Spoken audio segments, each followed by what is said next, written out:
Boleh tambah macam tu. Kanak. Ya. Mama. Okey, sekejap. Lain lah. Memang lain-lain tapi tak boleh kata nama. Kata nama khas, kata nama ganti tak mau. Macam saya tak mau, Ali tak mau, Abu tak mau. Kata nama khas tak mau Nama orang tak boleh. Nama orang tak boleh. Okey, contoh nama Abang tempat. fokus saya muka. Tak boleh, nama khas tak boleh. Kalau Din lagi fokus saya muka. Takut tak dengar.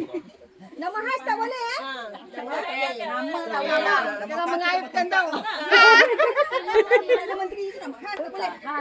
Hati tentang Negeri Sembilan. Allah. Lampatlah. Dia lambat dia kena sampai. Lihat mula. Su, kan tadi dah. Su. Sulai. Surat. Ke. Sulam. Suap. Sumbat. Susu. Ha? Sumbat kali? Suka. Tak boleh. Dia Tahu dah siu je. Apa tak boleh sum? Dia tak boleh tambah M. Boleh pula lah. Ada juga. Itulah. Saya bagi arahan dengar. Jangan tambah perkataan. Kalau su tu janganlah sumbat. Suka. Sumbat boleh kan? Alah lagi seorang. Ni kau dah pergi sekolah balik ni. Okey, tukar boleh ah? Okay, tukar lain. Sekali lagi ah. Saya mula dari tengah pula lah. Sebab tak ada nanti. Ya, dari sini.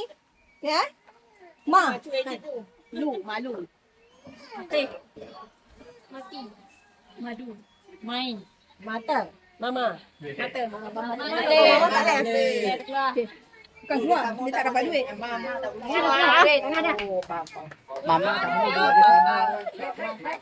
Tak dapat duit pun faham macam mana? Okey deh. Tak dapat duit pun faham. Maaf lah. Tak apa. Kata dah cakap ni kata nama khas tak boleh. Lama.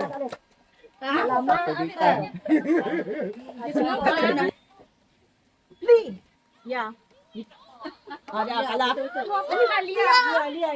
Iya. Aduh. Lipas. Li. Limut. Lidi. Lilik. Mau. Tak sebut.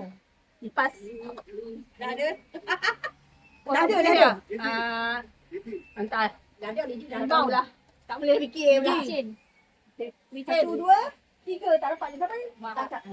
Okey. Ni. Kat. Satu lagi eh. Okey. Siapa yang tak dapat ni? Mana? Siapa tak dapat ni? Sorry, aku tak dapat. Makcik dengan mak tak dapat. Okay, last. Last eh? Pan. Pan. Pantai. Dah ada. Pan. Okey, sekali lagi. Tak dengar. Kuat Apa? sikit lah. Tak dengar Kuat sikit. Kuat sikit ya.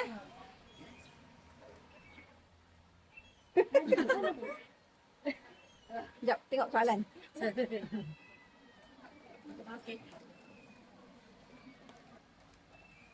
Okay, sekali lagi. La. Bu. Lain. Laut. Bu. Labu.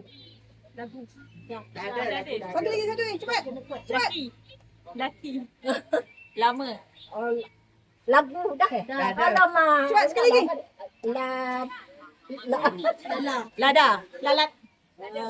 Satu dapat. Satu soalan siapa?